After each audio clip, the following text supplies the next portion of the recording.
Hello again, and welcome to Motor Films Quarterly, Volume 14. What we're going to start with this time is an extraordinary film that covers part of the 1952 racing season in Britain. It does much more than that. It takes us to the TT garage with the Hawthorne family here in Farnham, where our amazing underground bunker is situated. It also takes us to the Cooper factory in Surbiton. You'll see a Formula 3 Cooper made in about 20 seconds. And it provides some terrific coverage from some absolutely insane camera positions on motor racing in the early days at Brands Hatch, going the wrong way round on the short circuit, the ultra short circuit, before Druids Hill hairpin was added on. We also go to the British Grand Prix and we do a lap of the Boreham circuit in a Works Aston Martin DB3. We're sorry that this print is scratched, but the subject matter just absolutely makes up for any slight lack in our normal quality. Down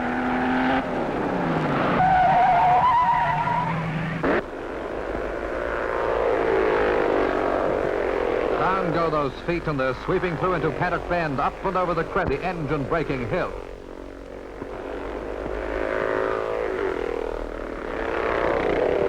Hello, someone's pulling off. It's Bryant in a Cobra, but it's lost its sting this time. There's no time for condolences. The field tears on at the heels of the leader. Down the bit of Clearways Corner once more. They're doing around 90 miles an hour. Out into the bottom straight, and here's a chance to see some real drift. It looks very much like a skid, but it's really a rigidly controlled four-wheel slide that gets you around the corner in the shortest possible time. Number 1 is Harold Daniel, the famous motorcycle TT rider in an Emerson. And 43 is young Stuart Lewis Evans in his Cooper. Now number 16 is going flat out in an effort to catch the three leaders. He's really pressing on. Daniel's round again, traveling up the hill with Lewis Evans there too.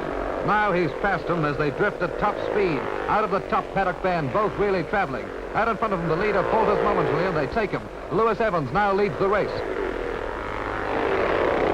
They're almost tied together through the corner into the tearaway bottom straight. Round the paddock into the hill turn and over the top. Behind them, Owens is absolutely wide open trying to catch him. The last lap board goes out as they flash through. One more circuit and they're home and dry. And they stick together at maximum revs all the way, with Owens valiantly bringing up the rear. It's Lewis Evans and Harold Daniel all the way now as the flag, that precious checkered flag, goes out for the winners. Owens is third and the pack follows them over the line. They all finish strongly enough, but others are not so fortunate. Breakdown trucks go out around the course to collect them, bringing them home in bunches. In any case, they're now all due a thorough check-over, like this one on its specially built trailer, pulling it into London works of a famous racing firm.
As it goes out for a practice run.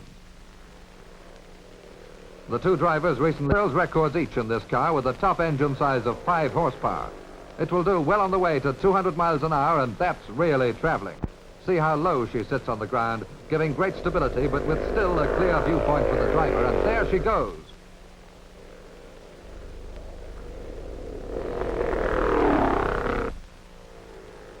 Gently, gently. She slows down to save those precious brakes that can so quickly melt away at high speed.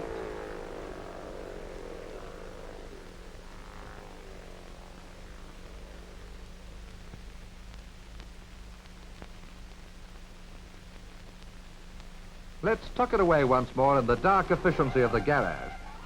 And while we're here, watch the specialized and lengthy process of building a 500. Weld the bits together. Spray the chassis with paint. Slip the steering wheel onto the column, then the road wheels. Check the engine. It's always an advantage to have one in. Clip on the body panels and it's all yours.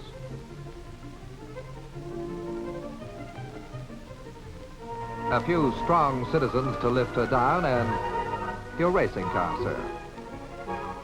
Alternatively, if you're handy with a screwdriver, you can build your own. You'll want a wheel or so, a water jug, a can of oil, some rags, a piece or two of metal, a few spanners, a hacksaw, some brake drums, 2 inner tubes, and bingo.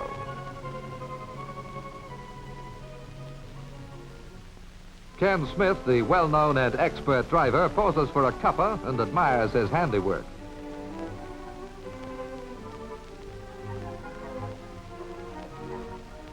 Then he presses on, his faithful Pooch eager to lend a hand. The heart of these little thoroughbreds is the racing motorcycle engine, a rugged, unprotesting and expensive lump of machinery whose more customary place is in a motorbike frame surrounded by 2 wheels. The approved dress for these occasions is not very elegant, but at least it's safe with all that leather around you. This bunch of gladiators is all set to go as they wait their turn to enter the arena.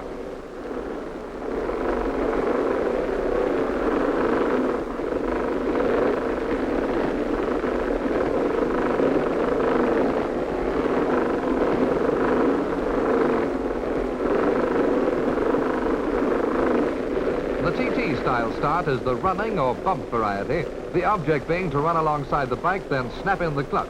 When the motor roars into life and tries to leap away from you, you try to clamber aboard. These boys will do this at the drop of the hat or even the flag. There it goes, they're running, the engines fire, and they're off. Some take this too literally, but soon pick themselves up and plunge into the scenery after the leaders. At times like these, the boys soon get their machines wound up to speeds of anything round a 100 miles an hour. Tearing round the twisting circuit, they give us a fine example of their machines at high speed. Of course, if you prefer the quiet life, why not become a charioteer, a barrow boy, or a chair king? In other words, a sidecar rider. Just watch the gymnastics of these characters. Into the corner, wrench her round so that she's pointing vaguely forwards, then rely on Charlie Boy to throw his weight about at the appropriate moment in a desperate endeavor to keep the ironmongery the right way up. This sport requires a thick leather suit, a motorbike and sidecar, a solid crash hat, and a paid-up insurance policy. Watch your head, Joe.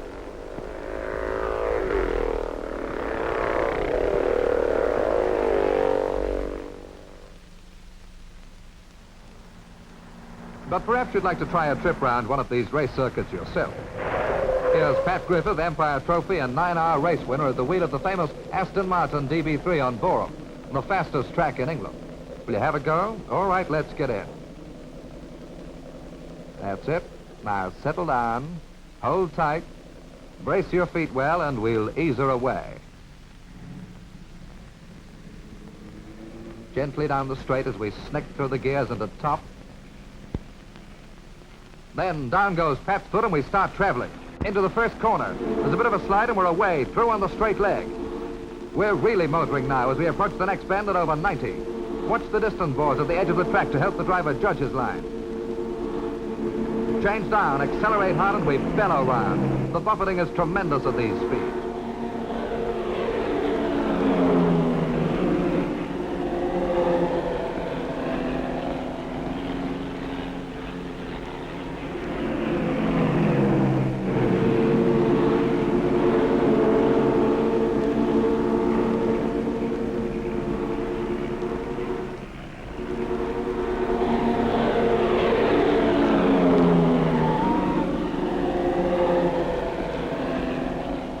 Here's the bridge tearing up to us and we start to ease off speed. We touched 110 back there, and remember it's a sports car for ordinary road use as well. Thanks, Pat. Off you go to complete your practice suction car race. For this, they use the Le Mans type start in which the drivers line up on one side of the track with their cars on the other. The flag drops and they tear across and jump in. Quite an item, really, so let's have a look at it.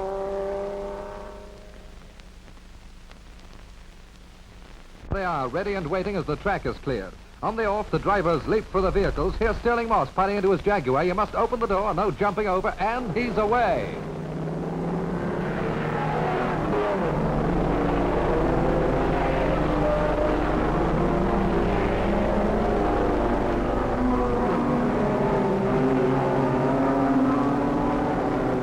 Once Moss gets away, he takes an awful lot of catching. As a well-known collector of silverware, he's a great believer in the old saying that a stationary Moss gathers no sterling.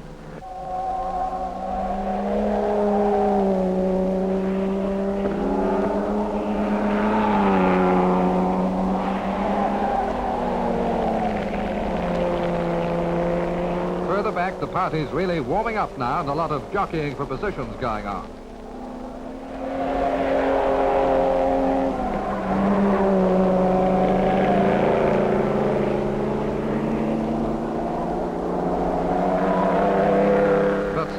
Way out there, pounding through those corners in great style. Frantic efforts are being made to close up on him, but not today, boys. He just crowds on the steam and flashes towards the waiting checkered flag. Another win in great style, and he eases her down.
By his father, a well-known ex-TT rider with years of experience behind him, Mike listens and learns as they discuss the forthcoming event, Britain's top race of the year, the Grand Prix at Silverstone. Dawn on practice day at this one-time airfield in the centre of England finds the track silent and empty. A little menacing, maybe, as it awaits the crowds, the noise, and the thrills of it. Very few people are about yet. A few last-minute touches are made to the 1,001 jobs involved.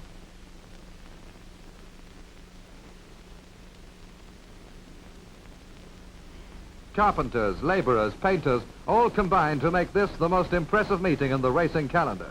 The flags of all the competing nations go up, and the drums of special fuel come down, ready for the iron throats of the thirsty cars.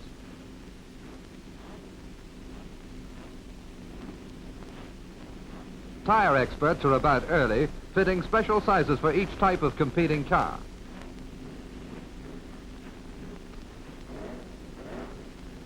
Checking the pressures and filling up from the nitrogen cylinders. Nitrogen because it's cooler and safer.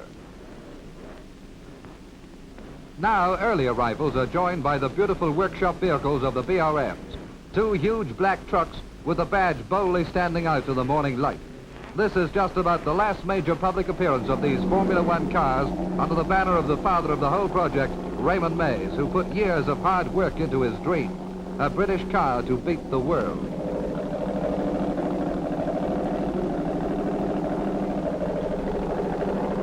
Here he is now, taking one car carefully up the special lane on the paddock, threading his way through to the bays reserved for his team.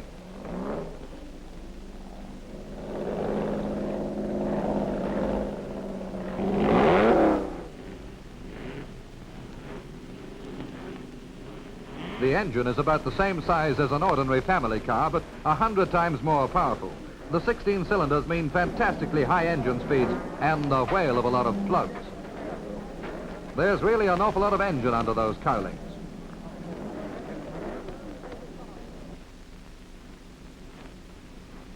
Interest swings away for a moment as the formidable Ferraris arrive. Real world beaters these, they just string along together. Now the boys offload Tony Vandervel's thin wall special. It's basically a big edition of the Ferrari and a very much decorated winner. It competes in the open race tomorrow against the BRMs, one of which glides out of the paddock onto the track for practice. 100,000 pounds worth of motor car.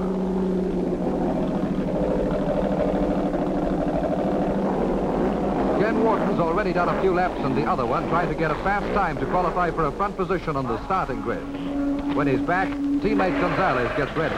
Down with the goggles and the roaring, racing, revving push start, and this amazing driver takes off in a tearaway race against the stopwatch.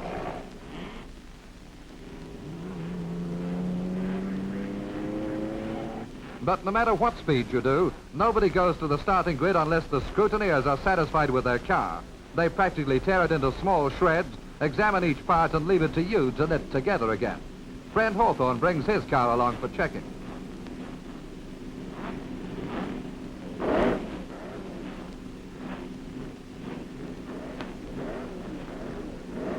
Everything okay? Right, button her up. A less fortunate jockey does an emergency weld to get his car up to scratch. Take her away, Mike. Another essential operation is to put the numbers on. Alan Brown's Cooper, for instance. World champion Alberto Ascari watches the paint go on his Ferrari. He's joined by grey-haired Piero Turuffi, a famous motorcyclist turned car driver and a really nice fellow. Gonzalez, sometimes known as the Pampas Bull, discusses prospects with American Harry Schell and Swiss Baron de Graffenried. That's Sterling, quite at ease, and Alan Brown on the left.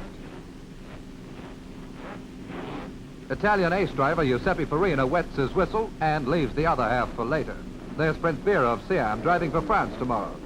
As the day wears on, all thoughts turn to tomorrow. With morning come some of the countless thousands who have been steadily flocking in for many hours. Hundreds have spent the night here, camping and taking up their front row places at the crash barriers. By the way, this is not competing today.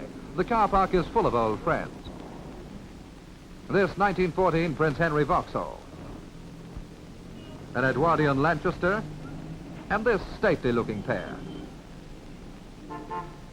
Here, you pays your money and takes your choice. The powerful Mercedes or a somewhat older compatriot, or even this very famous old hill climber. Sherlock Holmes very nearly traveled in this one once. And here's the flag, flying high along with the spirits of competitors and public alike. The crowd find their seats and their sandwiches, and the white-helmeted band lends a continental flavor to the setting as they lead the big parade.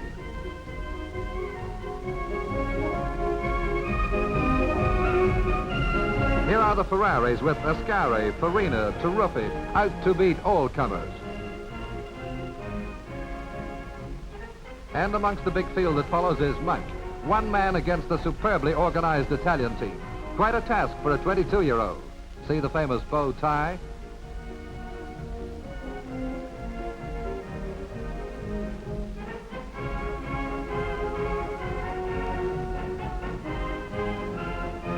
From vantage points over the pits, a lucky few watch the track clear as the minutes tick by and the commentator issues last instructions.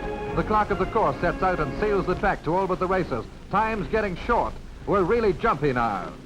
Sterling, relaxed as ever, puts his helmet on. He looks prepared for battle. Mike Hawthorne push starts his engine, which must now pull him for 250 grueling miles, and heads for the line. The British Grand Prix, to be fought out by the world's top drivers, is ready to go. And here it is, 5 minutes to go. Watches are set, the tension is mounting. Cars are taking up positions, waiting.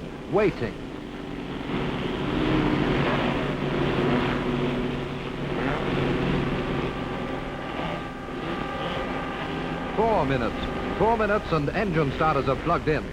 These cars don't carry a nonce more than they have to.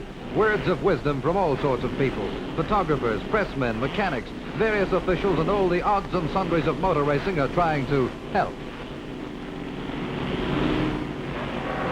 And there goes the 3-minute warning.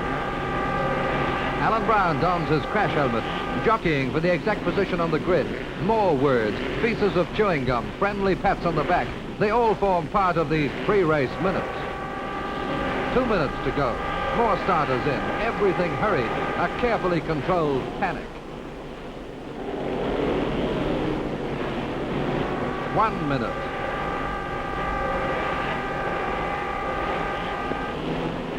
Farina steady, implacable. Alan Brown waiting.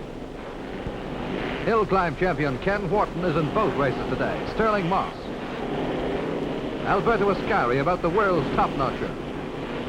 Hawthorne tightens his chin strap. There's Taruffi. Good luck, Piero. 30 seconds. Build up those revs. Hold her down against the surge of power. Hands onto the wheel. The starter's ready with the Union Jack.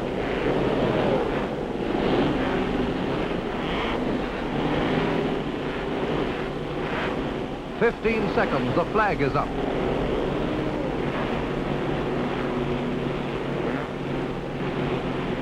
Five, 4, 3, 2, 1, and they're away. 26 of the world's fastest racing cars, tearing away through the bridge, down towards the first bend.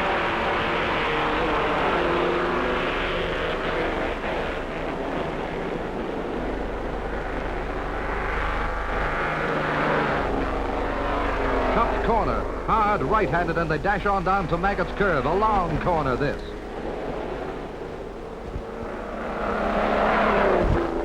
Now Beckett's in the long hanger straight down to Stowe Corner.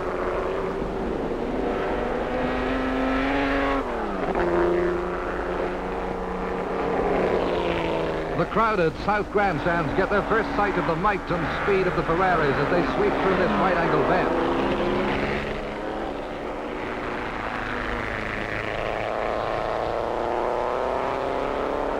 The Italians are really piling it on as they pound through Stowe. A short burst up to the club corner, then down with the foot on the loud pedal, the slash of exhaust through the air, round Abbey Curve and up the hill past the farm. There's Woodcock, and there are the leaders completing just one of 85 punishing laps with over 240 miles to go. At 15 laps, it's still the Ferraris. 1, 2, 3. There's Ascari, Farina, Taruffi. Now Poor and Downing in the Connaughts.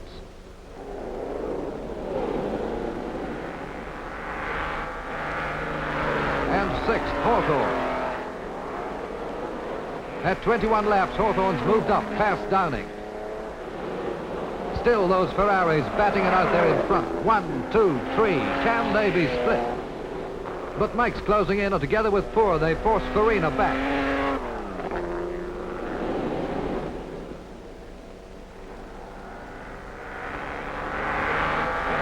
By lap 40, Farina's in 6th place.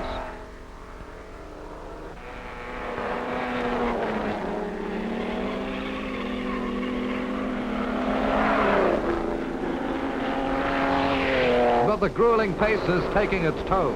Cantoni, the Uruguayan champion, brings his 6-sounding Maserati into the pits. That's an expensive-looking leak. He'll have to sit this one out in the pits. Ascari gets a coded signal to whack it up a bit. He's 4 seconds behind his prearranged time for 50 laps gone. 53 laps, and Mike's knocking on Taruffi's door. The race speed is pushed up steadily as they tear on and on.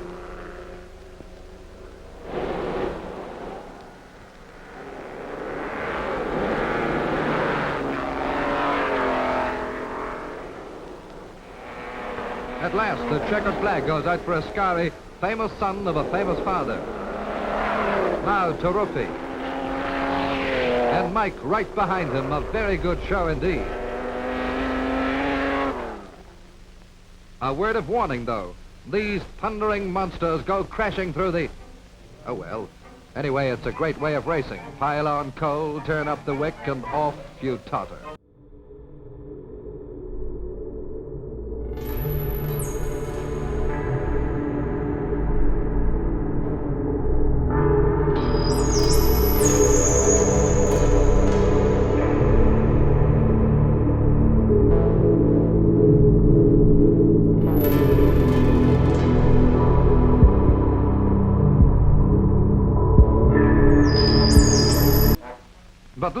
He's on fire and coming right at us. The driver bravely steers off the course away from the crowd and aims it at an earth crash barrier. Luckily, he's thrown clear, but his car is a blazing wreck.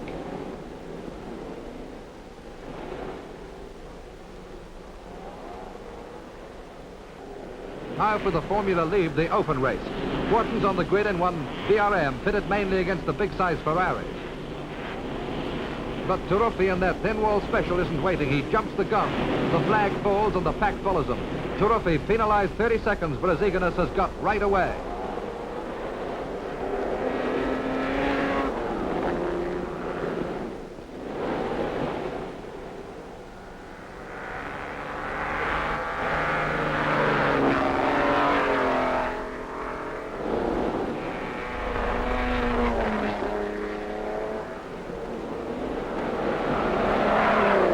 Cop's corner. Gonzalez and the number 7 BRM is after him, swinging the car into the bend.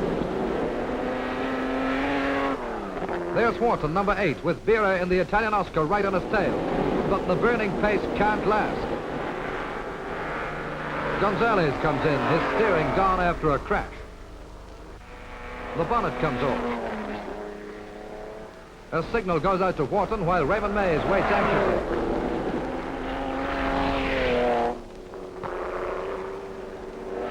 Gonzalez explains what happened. And away goes number 7 out of the race. Now here comes Wharton coming in. As he slows, Turuffi flashes through. Gonzalez is getting in. Off he goes after Turuffi, really burning it up. Well done, Ken.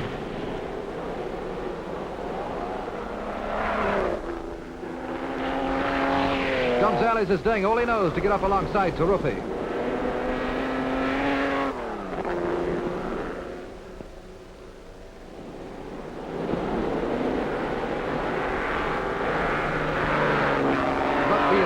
Isn't relaxing for a second. He keeps his foot right down on the boards and the last of the BRMs fades away.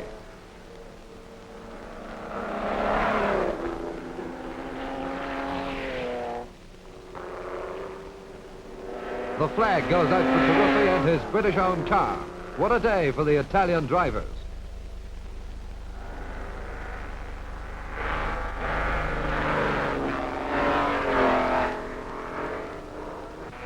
Turuffi comes in as the crowd and cameras gather round him, eager to cheer a great victory.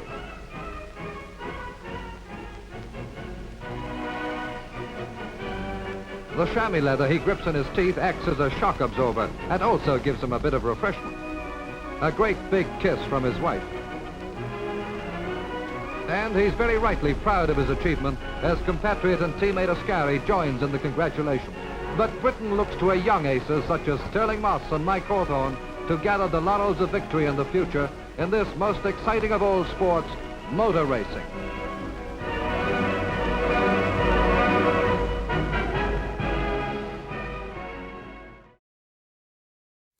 And now I'd like to share with you a piece of really good news. I'm notoriously slow in producing books. The first volume of my BRM book took a mere 16 years, which was only about 14 years longer than the contract originally specified. But my colleague David Wegelin, who's the film archivist who finds all our footage and doctors it all together and who is filming me at this moment, is even slower. Here's a piece of work which is still in preparation, and it's something that he actually started 30 years ago in 1975. It's a wonderful piece of work which is going to tell the story of Birabongsi Banyu Band, Prince Bira, and it includes a man-to-man interview with Bira himself, shot by Weg in Bangkok, Thailand in the 70s. This is very much work in progress. It's going to emerge eventually as a proper full-length DVD, but we just thought you'd like to see a little piece of it. It's great stuff, and Bira, of course, was a most extraordinary racing driver.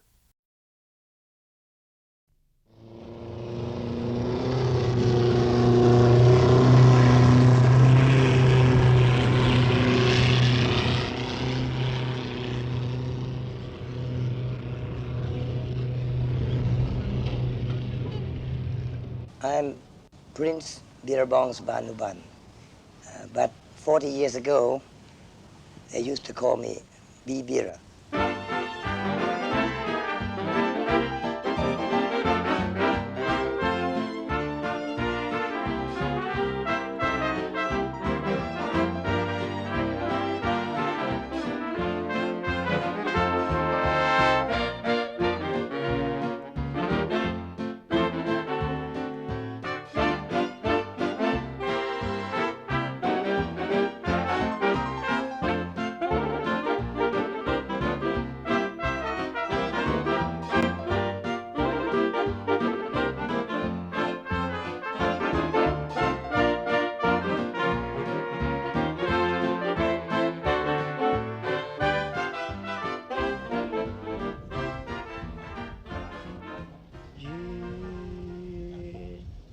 Jude, Jude.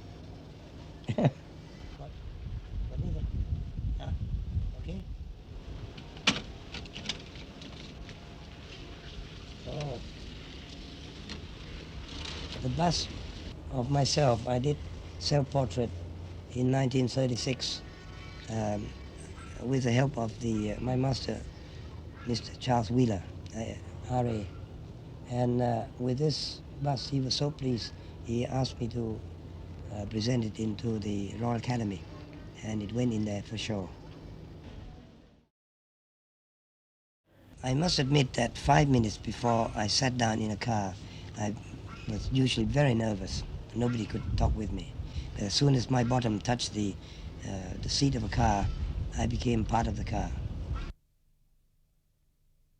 Then I was offered the job as chief mechanic by Chula, the chap he'd had fallen out with him.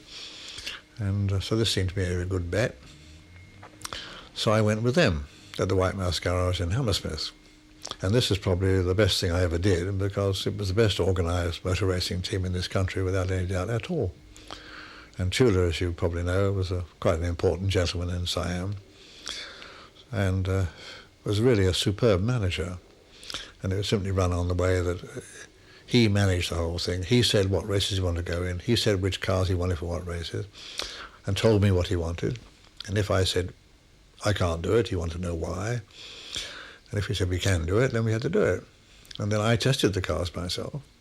And he would say, are they all right, England? I'd say, yes. And then we'd go to practice, and Vera would drive. And if Vera wasn't fast enough, he'd stop and say, Vera, you're slow, go faster. So Vera would go faster. But we had 3 RAs. We had Remus, Romulus, and Hanuman. We had Maserati, 3-litre, which was X-straight. We had the Delage, which he bought ex-Seaman and made the mistake of having, you probably know this, a new chassis and independent suspension designed by Laurie, who designed the original car, but it was far too heavy and wasn't a success at all, really. And also they got a Delahaye when I was there, in which they ran in the 500-mile race in Brooklands and the 12-hour race at Donington. So we had quite a few cars, as you can understand. And we only had Stan Holgate, you probably heard of, who took over from me when I left, and 2 chaps who worked at White Mouse Garage when we were away, and Shura Ram. So when we went away, there was Stan Holgate, Shura Ram and myself would go to races with the Ford V8 van, which was very nice. And this was really the great thing, because this is where I think undoubtedly I learned how to run a motor racing team. And I've never forgotten that experience. And it's the right way to do it. You know, you define responsibilities and the thing is managed properly. The races were run perfectly by Chula. The mechanic side of it was properly run under me, if you like to put it that way. And this was how it should be done. When the full Bera programme ultimately appears, it's going to be just brilliant. Now we go to something else which we feel is equally brilliant. It's William Boddy, the great WB of Motorsport magazine, talking about his background in motoring journalism, and in particular about how he brought Motorsport magazine up to and through the war years. Here we go with WB at 103, or however old he is. He's a remarkable man. He's well into his 90s. He's still as bright as a button.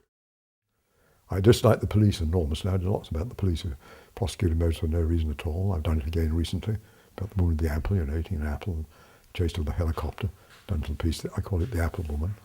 No, I still do it. Don't like the police at all, you see. Has it ever landed you in trouble? No, not really. I always wished I was called Vernon Balls. I always thought so envious of Vernon Balls. Well, the police stop you and say, you were speeding, sir, and we just want your name and address. You say yes. What's your name, sir? And you say Balls.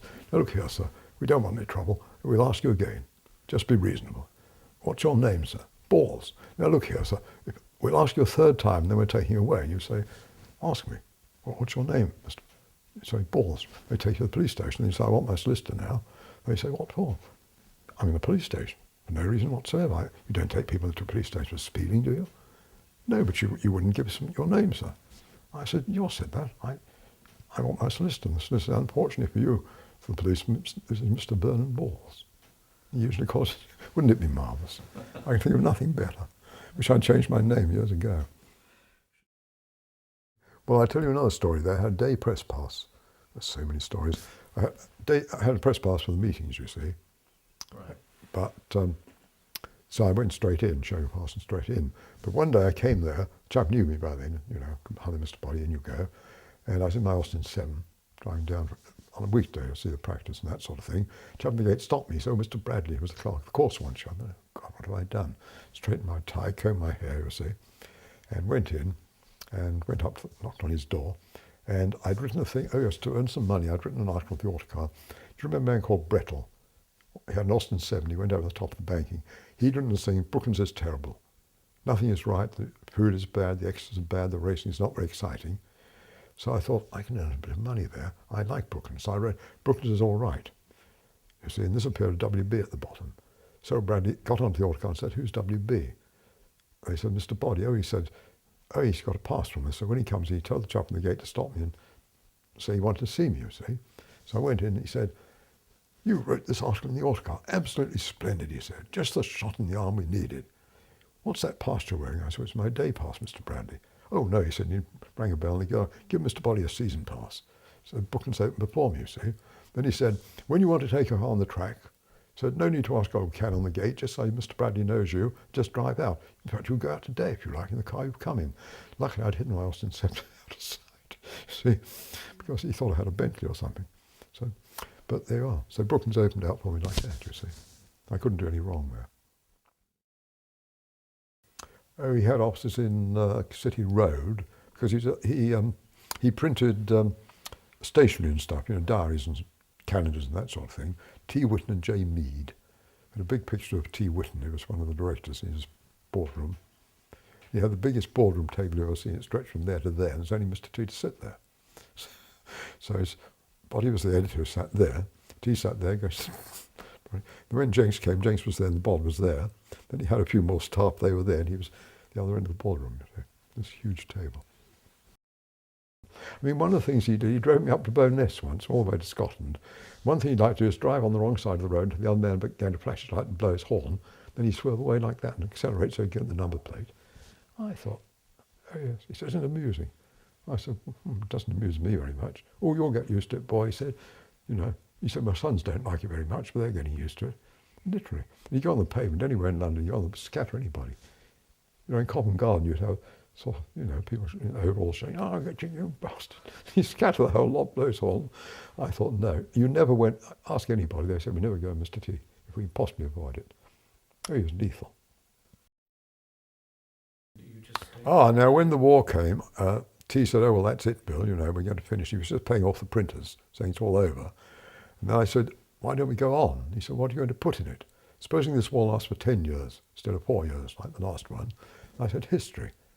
And he said, hang on, do you think you could fill the magazine for the next 10 years? I said, yes, I do. So he said, I'll phone down and stop the printers leaving. We'll get a dummy issue out quickly. So we had this little 8-page issue.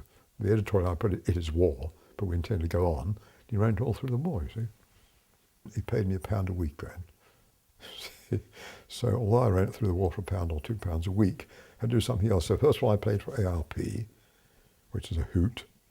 We had, oh God, I go on and on.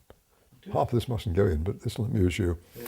They had old American cars, they put box bodies on as ambulances. You took 2 stretchers up there, 2 stretchers down here, you see, and had drivers. Some of the drivers couldn't even drive, and they had to sort of pretend when they had sort of practice runs, all these ambulances lined up. Chap was taking the money, we couldn't drive, his mate would sort of say, I'll drive your ambulance. Then I'll come back and drive, they'll think it's you, so we'll drive the other one.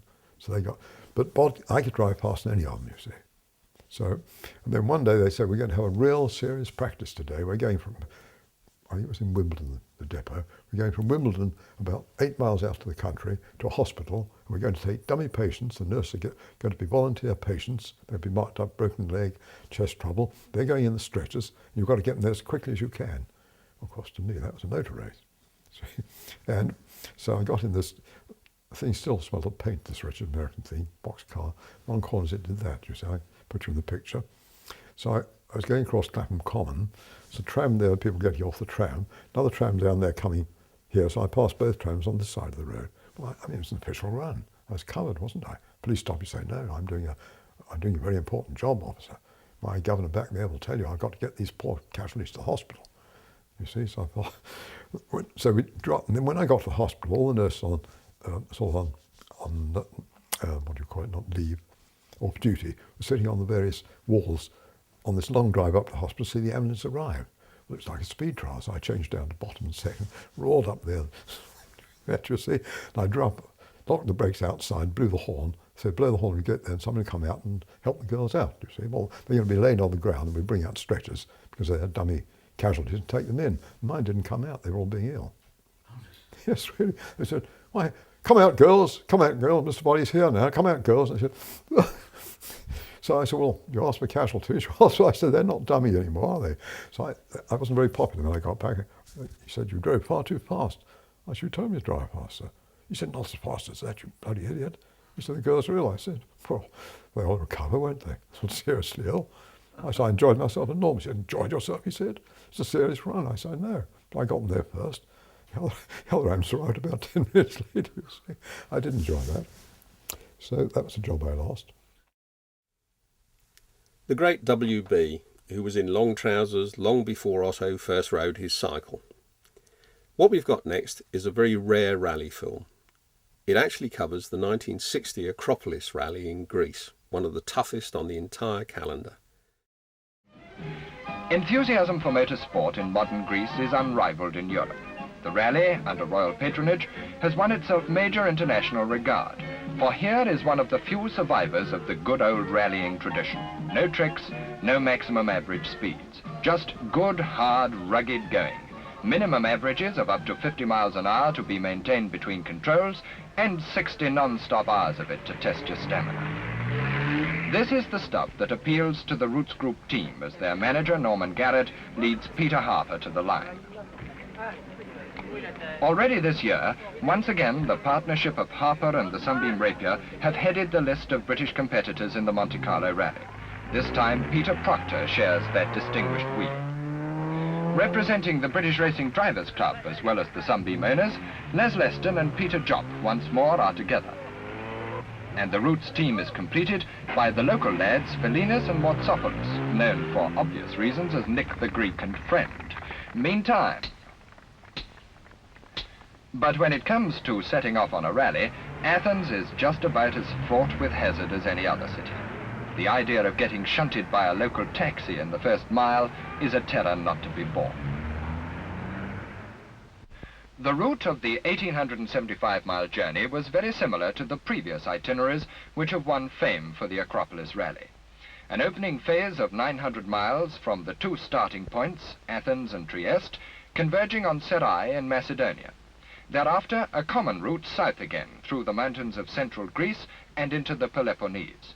An overall average of 37 miles an hour, 12 special stages, totaling 260 miles of flat-out motoring, and the whole thing adding up to some 3 days and 2 nights of very hard and unremitting work. Despite temperatures which constituted a heat wave, even for Greece, this was no time to make hay.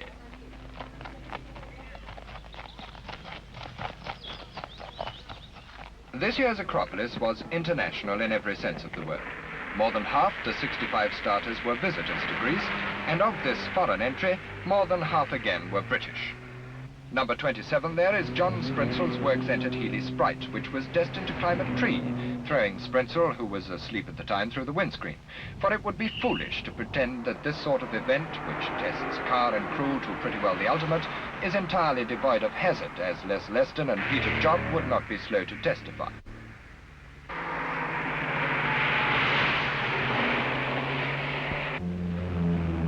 The road to Delphi. But on a rally, the stopwatch is the only oracle.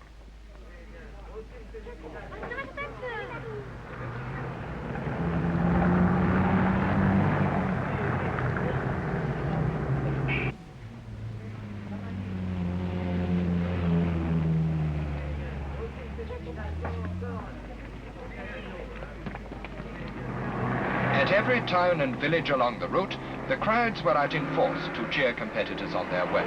The Greeks have a word for it, texeos, which means, oddly enough, faster. The Greeks have another word for that too. But with an army lorry balking their anxious progress, no doubt those Swedish lads relied on their own vernacular to relieve their feelings. Navigation is no problem on the Acropolis, except to keep a constant check on progress against the watch. Yet the place names, measured in minutes and seconds by the competitor, stand like mileposts in the centuries of Greek civilization.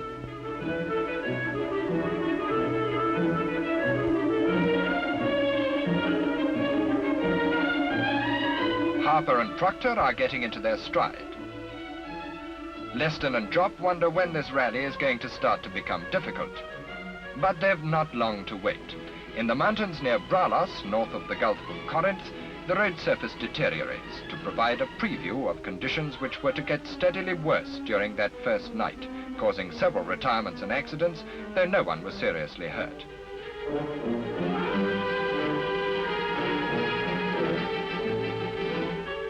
Rather surprisingly, in the 1300cc and 1-litre classes, all the competitors but 2 were Greek. It could be that their local knowledge gave them the confidence to throw their smaller machinery against the worst which their native mountains had to offer.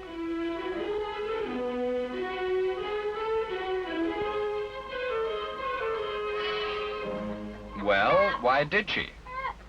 Ah, maybe that's the answer.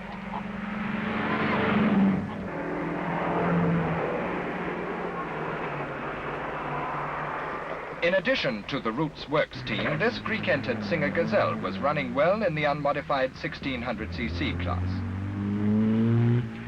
But just look what happened to that poor ruddy chicken.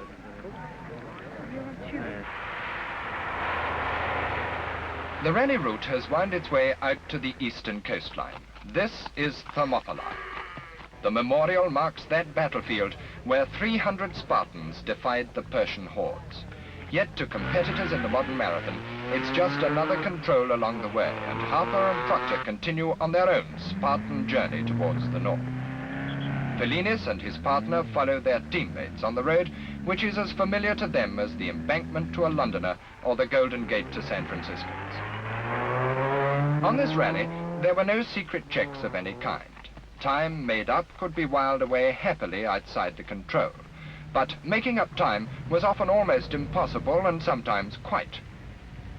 Les Leston's long experience has taught him that a coffee from the flask is worth the hope of 2 on the road. Now came the first night section, eastwards to ancient Alexandria via Thessalonica on the northern shore, then back to meet the starters from Trieste at Serai. The mountains and the going took their toll, and many distinguished names, including Sprinzel, Tishozan and Pat Allison, Badash and Troutman, were out of the running by the morning of the second day. Now, with the pace hotting up, came over 30 miles of this sort of thing. The Greek program of road improvement does things by halves, half the road at a time. It'd be all right if one could only decide which side of the road was finished. On the road to Edessa, for the first time we see the even numbers from Trieste. Peter Rallye and Tony Ambrose are followed by their teammates, the remarkable Pat Moss and Ant Wisdom. And behind the unlimited Grand Touring class comes the 1600cc GT group, in which 3 privately entered MGAs and an Austin Metropolitan took on the Porsches. That one was modified, poor old chap.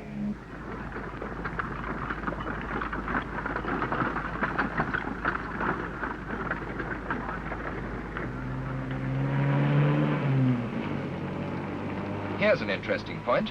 These narrow one-way bridges caused maddening delays, but you'll notice how Peter Harper, in the background, uses this waiting time to flex his arm muscles, now beginning to feel the effects of those endlessly winding roads. And Peter Proctor takes a spell at the wheel.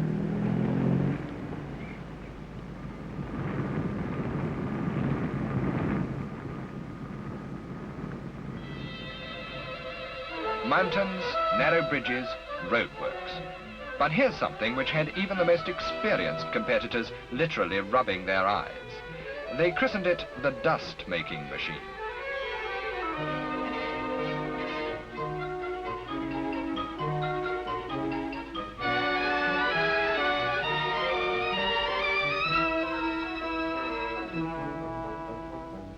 The Odessa Control marked the start of one of the 12 special sections. These varied in length from 4 to 30 miles, and the minimum average speeds shot up to 50 miles an hour, sometimes on loose dirt surfaces, sometimes on equally treacherous tarmac. Before the start of such a section, it's as well to take every precaution.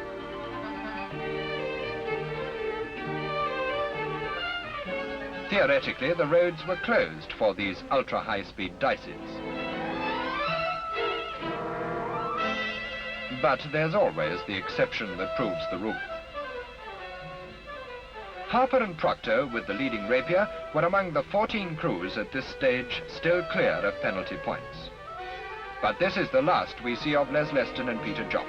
Unpenalized too, they are put out of the running by a maddening loss of gearbox oil, although Nick the Greek Felinis battles on still clean in the third team car. So into the second night, with the Acropolis Rallye fully justifying its reputation. Now there's no respite through the hours of darkness. Special section, refueling point, mountain pass and control after control. 1 kilometer to be covered in every minute and often less. Only 40 tired competitors see the dawn of the third day. On the Olympian heights, the flocks are grazing, and the ancient calm of these sacred olive groves, which once echoed the pipes of Pan, now hear pipe music of a different caliber.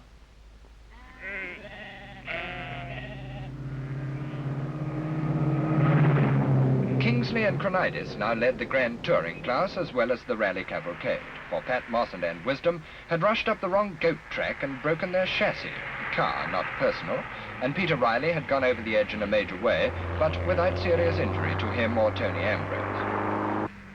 Peter Proctor, himself a number 1 driver, gives Peter Harper breathing space between the special sections, and the pair are climbing steadily through the dwindling field. Felinis has stopped to rescue the Swedish ace Anderson from the edge of a precipice, but now sweeps on his sporting way. The village of Levidi, approaching Tripolis, and the final 250 miles. It's Sunday morning, and the rally is expected. Not only signs, but barriers have been erected to guide competitors on their way. Sutcliffe, penalized enormously from his first night shunt, makes no mistake, but... Close enough for you, sir?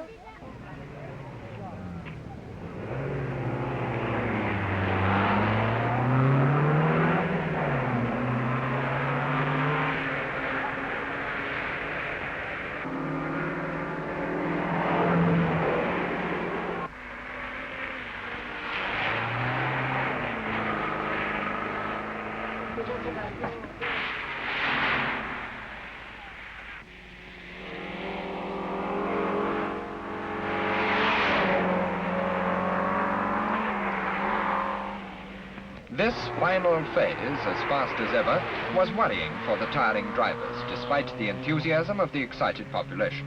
There were hazards all along the way, and the nearer they got to Athens, the bolder they had to be.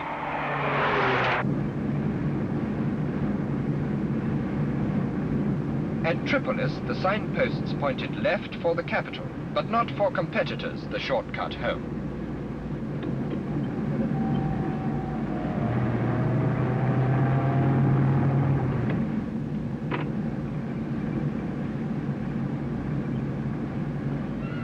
For them,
11th Canal, which cuts through the narrow isthmus connecting southern Greece to the mainland. 1,822 miles covered, 53 to go.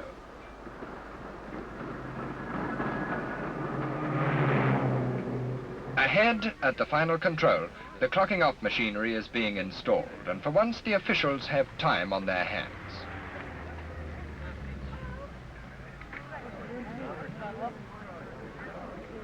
The vanguard of the 35 survivors congratulate themselves on being still on the road, and at the same time become increasingly nervous with every mile. Just one more time for the road book, and the minutes go ticking by.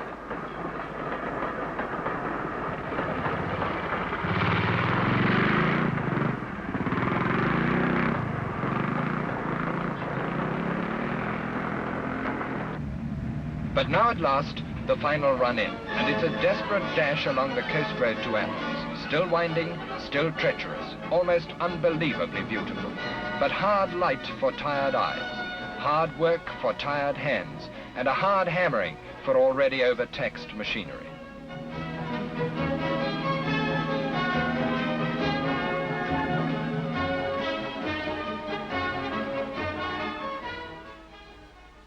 It's over.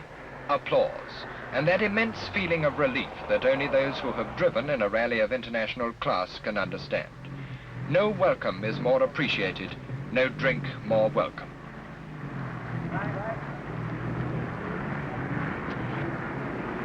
Once again, Peter Harper is there at the finish, for perhaps of all the international rally drivers, his is the most remarkable record of consistency. Not only do he and his rapier make a habit of finishing, they finish high on the list, and his Acropolis road book is another to be added to his ever-growing pile of clean sheets accomplished. But there's more to come. An acceleration brake test against the stopwatch immediately after the 1,900-mile hammering in the mountains. And it's too much for one of the Greek competitors. A wild slide onto the pavement, but everyone is sufficiently on their toes to dodge, and the black is quickly forgotten. For Nick Felinis, this is a magic moment. Local lad makes good, and this popular driver gives the crowd their money's worth, or would have done if they'd had to pay to get in.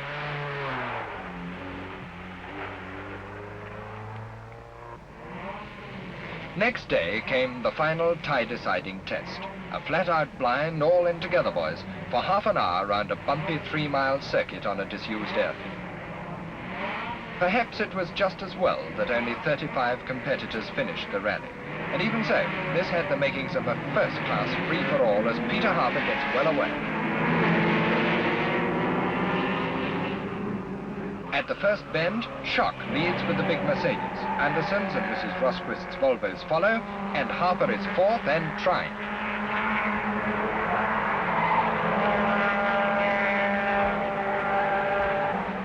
There follows a 3-lap duel between the Sunbeam and the Volvo. Harper eventually gets past and begins to draw away.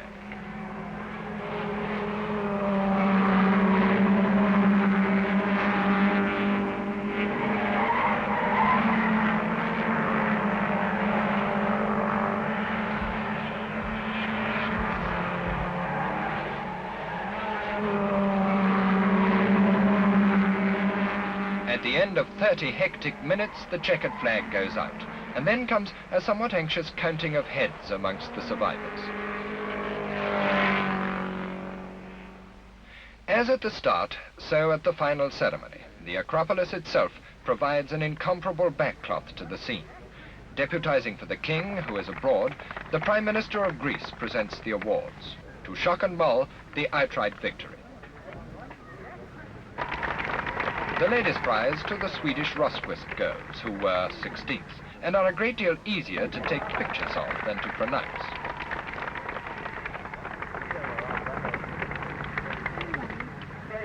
To Peter Harper and Peter Proctor, the Acropolis Cup for their class victory. They were fourth in the general classification, and their rapier was once again best-placed British club. Felinis and Motsopoulos were second in the class and followed their teammates in the general classification, and Nick was top Greek.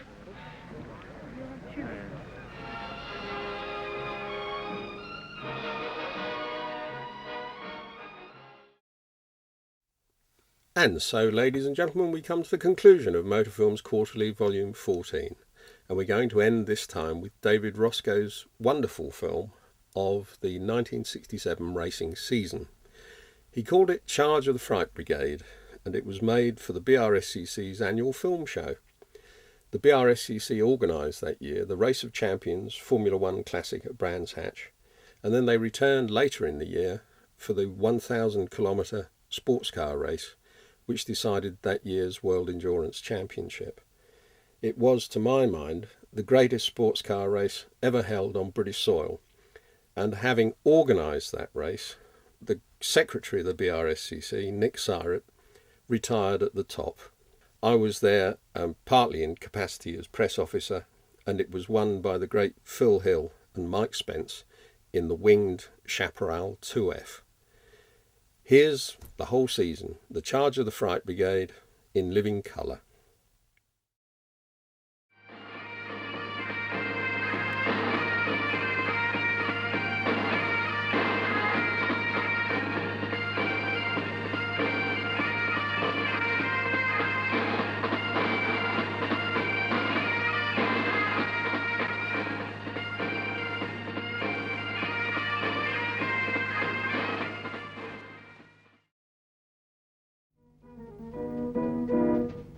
Racing Car Show, London, January.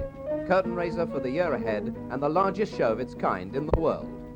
Here, in the main hall at Olympia, the British Racing and Sports Car Club stages this unique event.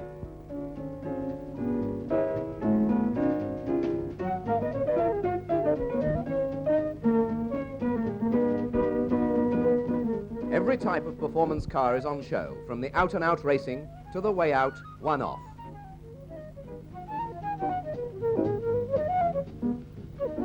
And it isn't only the cars that have nice curves.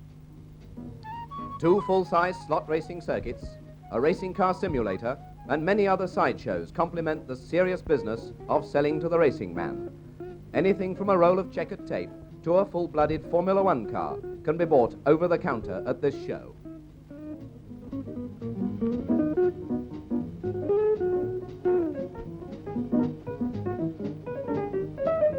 The British Racing and Sports Car Club is represented with its own stand, and the whole event is their show, staged by the enthusiast for the enthusiast. But now it's time to wheel the cars out and put them in another setting. Brands Hatch, March 12, the Race of the Champions. A capacity crowd watches as the full international Formula One field moves off for the first race of a new season.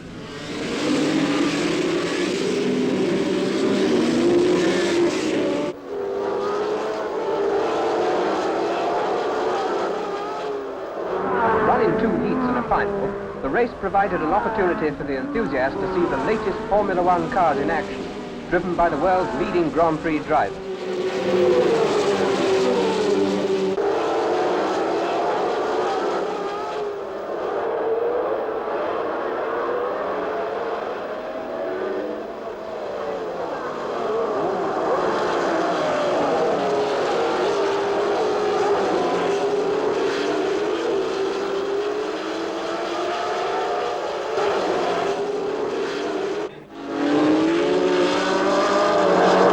Gurney in the Eagle Westlake, Surtees, Honda, Bandini, who so tragically lost his life at Monaco later in the season.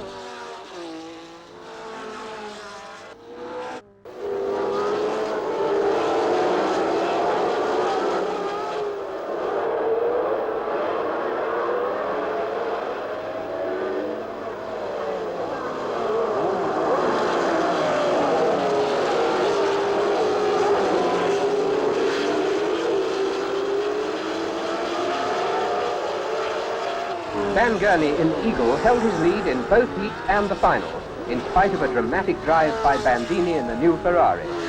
And Siffert, in a Cooper Maserati, slipped into 3rd place in the last moments of the final.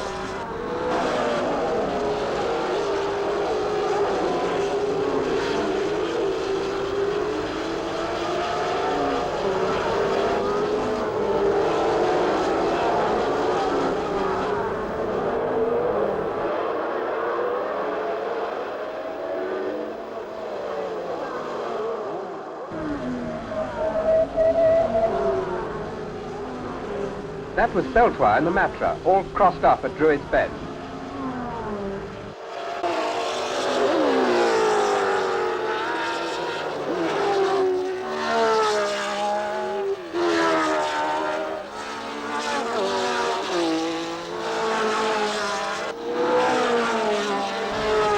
Rint, Cooper Maserati, is in trouble at Dingle Dell, but nothing troubles Gurney as he scores his first Formula One victory in his own car.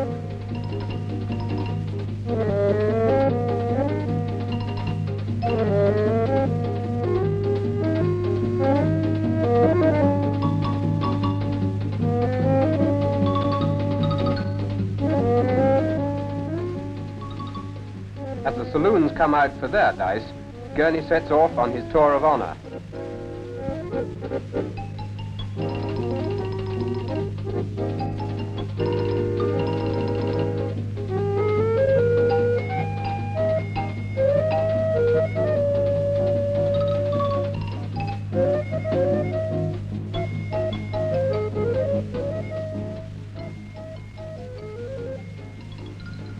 Everything from a Ford Falcon to a Mini is on the line for the two parts of the saloon car race, here combined into one high-speed scramble.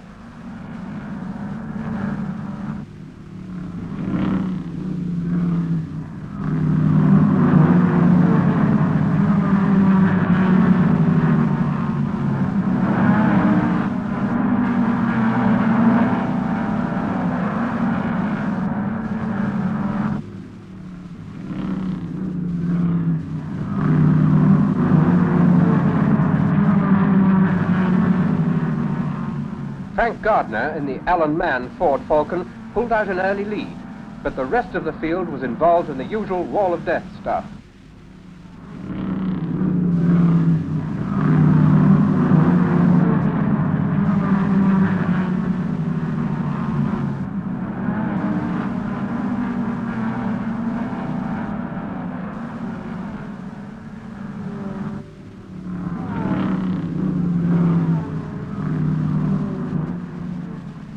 Graham Hill held on to second place in the Lotus Cortina,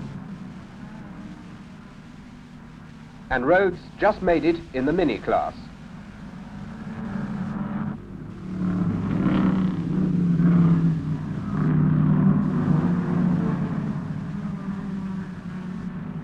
Williams in the Cooper S gives up the unequal struggle, and Fitzpatrick ends the day by stopping for a picnic at Druid's.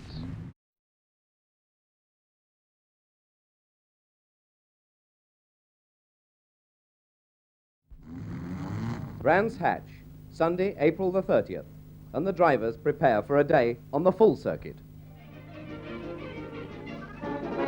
A crowd of over 10,000 had turned out to watch some highly dramatic saloon car racing.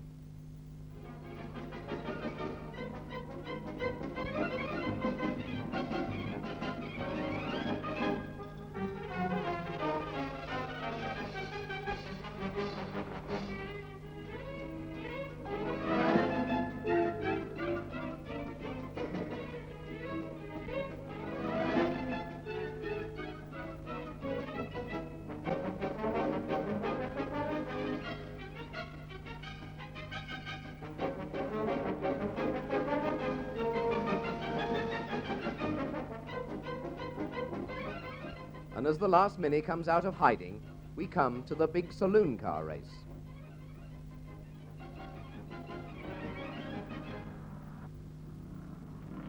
Sanger's Cortina with big feet leads up to Druid's.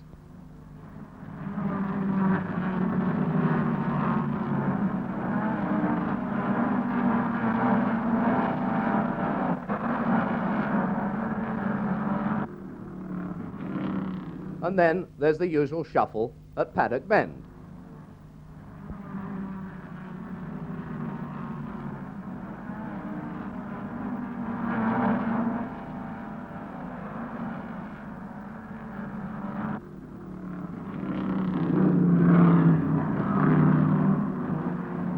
Sanger takes the V8 Cortina to victory, and the single-seaters come out for their dice.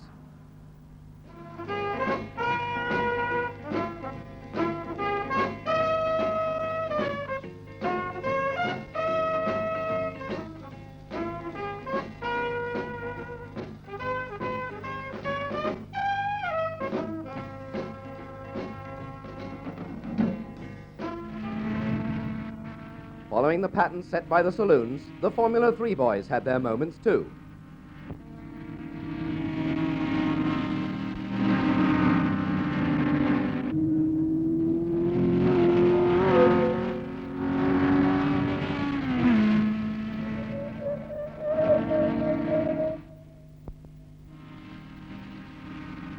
First past the flag was Alan Rollinson, but even on the slowing down lap, somebody overcooked it.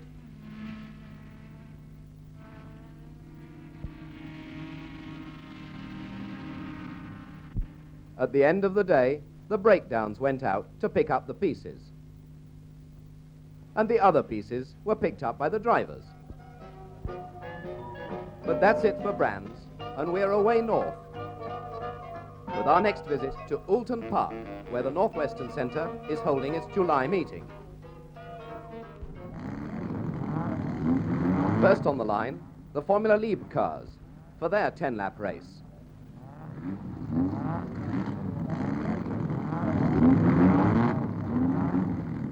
There's a last-minute scramble to get Peter Horton's Lotus Chevy to fire.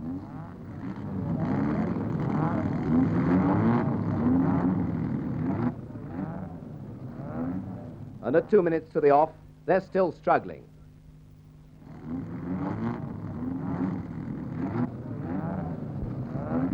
But as the flag falls, the Lotus is away, and it's other people who need a push.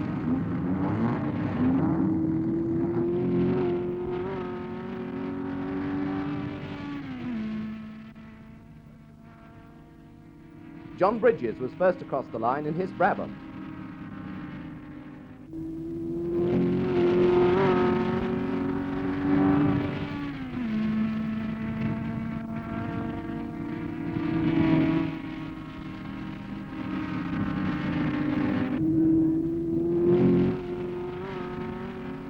And as the less fortunate wait for a tow, the saloons are howling their way down to Cascades.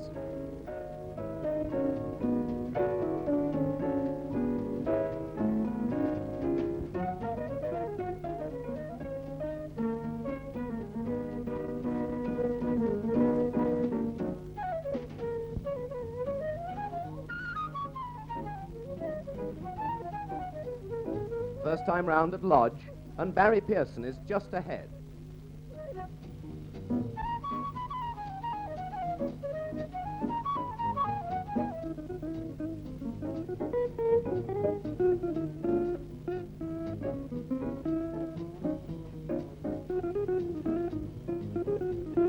And one hardly dare look as Forrester does a three-point turn in the middle of the track.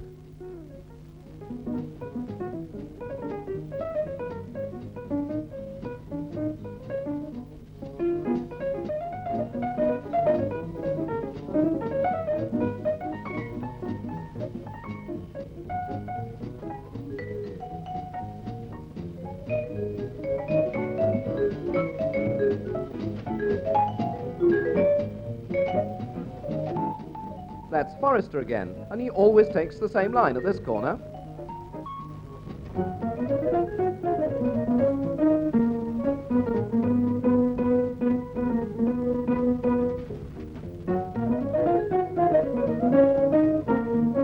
Clubman Sports Cars next, and we end our visit to Oulton with their hectic 10-lapper.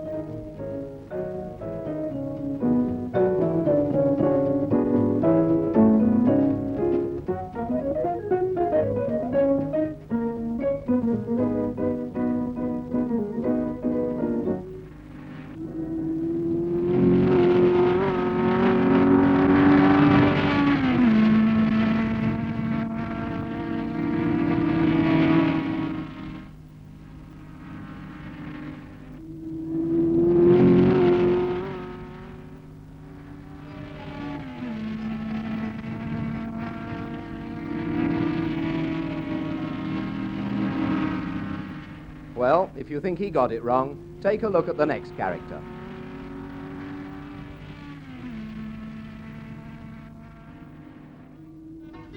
And it's all over for us too, as we pack the cars away and move south to Castle Coo in Wiltshire, where the Southwestern Centre is lining them up for a full day's racing.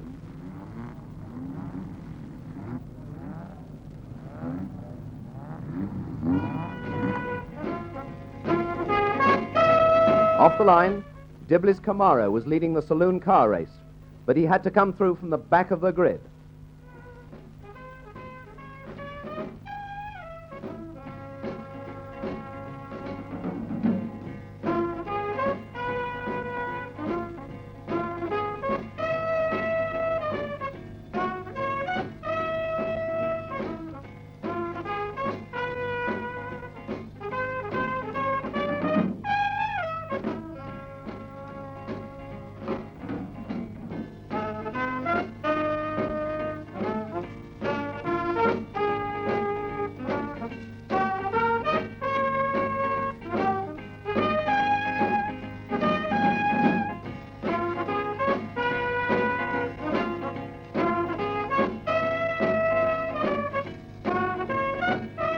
And now, the countdown for the Mark sports car race.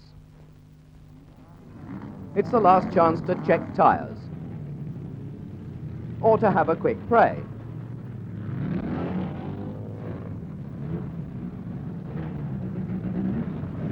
Off the start, John Lewis in the E-Type outdragged John Chatham in his big Healy. And after 10 laps of really hairy motoring, this was the order at the end.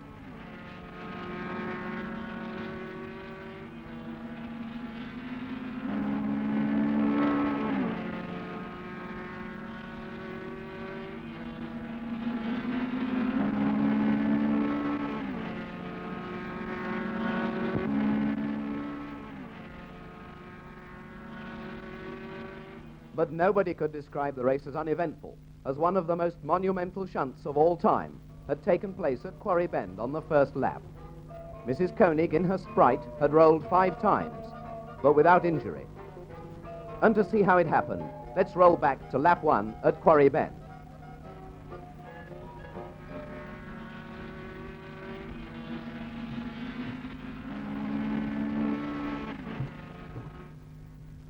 And Mrs. Koenig stepped out of that completely unharmed.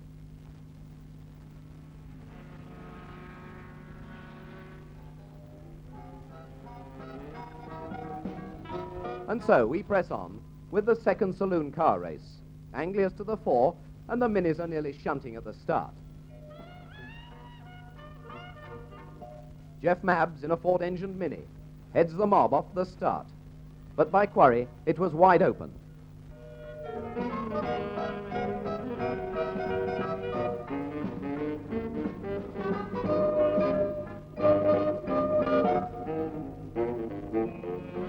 The second half of the race saw a duel between Ron Fry in the Anglia and John Chappell in the Mini, with only a few thous between them.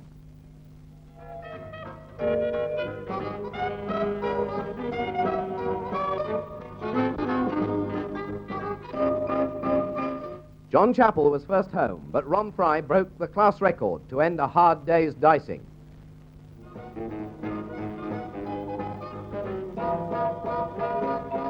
The BOAC 500 brings the world's fastest sports cars to Brands Hatch for the final round of the Manufacturers' Championship.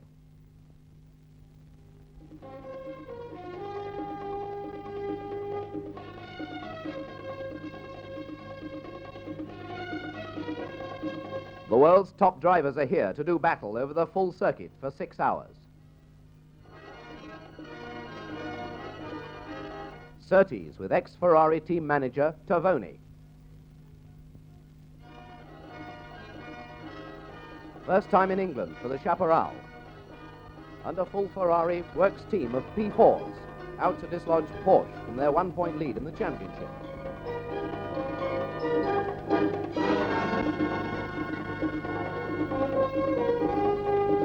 The Ferrari pit was immaculately laid out at the start, and the entry list reads like an international who's who of motor racing, with Phil Hill and McLaren, Club Secretary Syrett with Denny Hughes, a full Ferrari team, Siffert in the Porsche,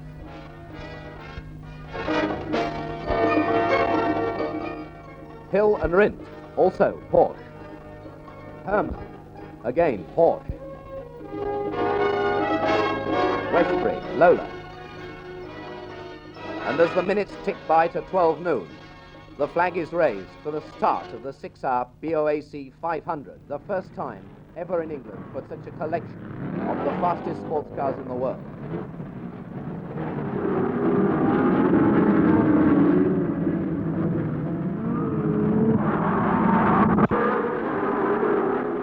At the end of lap 1, Surtees leads in the Lola.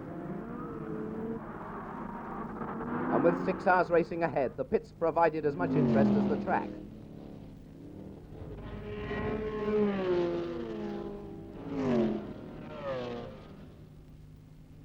The Brabham-Hulme Lola was briefly in the lead before a pit stop dropped it back behind the leaders.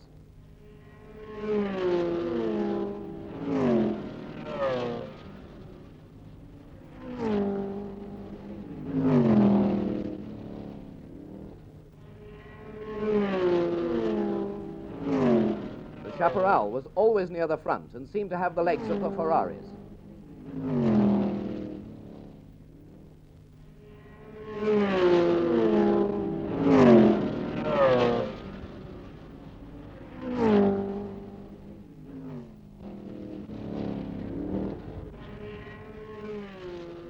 The hill-rent Porsche dropped a valve and was wheeled away to the paddock.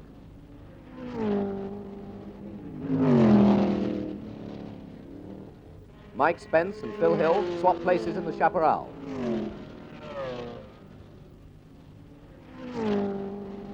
And the Maranello Ferrari comes in with fumes in the cockpit. A snap decision to remove the windows leads to a fairly comic pit stop as a mechanic hammers out the perspex and handfuls of Ferrari are pulled away.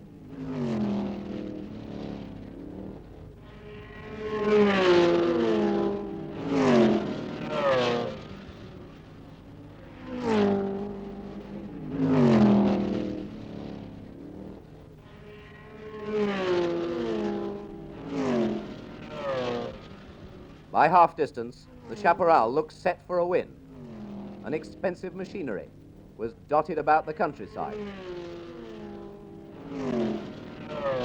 Dennis Southwood helps Cardwell back from the crashed Chevron.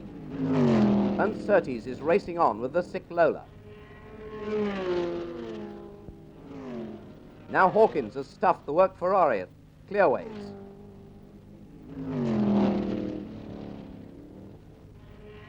Next time round, he's lost the rear bodywork, and at the pits he's told to go and fetch it. So driving one-handed, he creeps back with the rest of the Ferrari.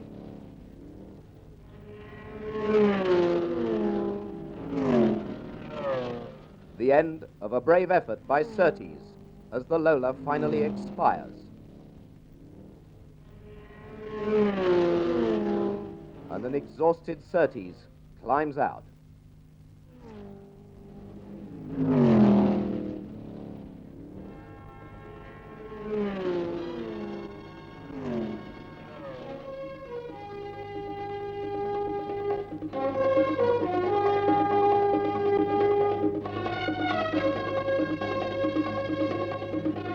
After 6 hours, the flag is out for the winning Chaparral, and Ferrari have beaten Porsche for the Sports Car Championship.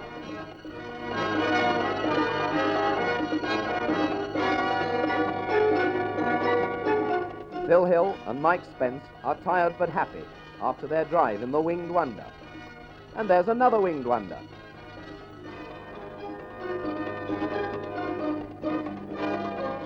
This had been a great day for Hill and Spence, and a great day for the British Racing and Sports Car Club, who, with BOAC, had brought a magnificent race to Brands Hatch.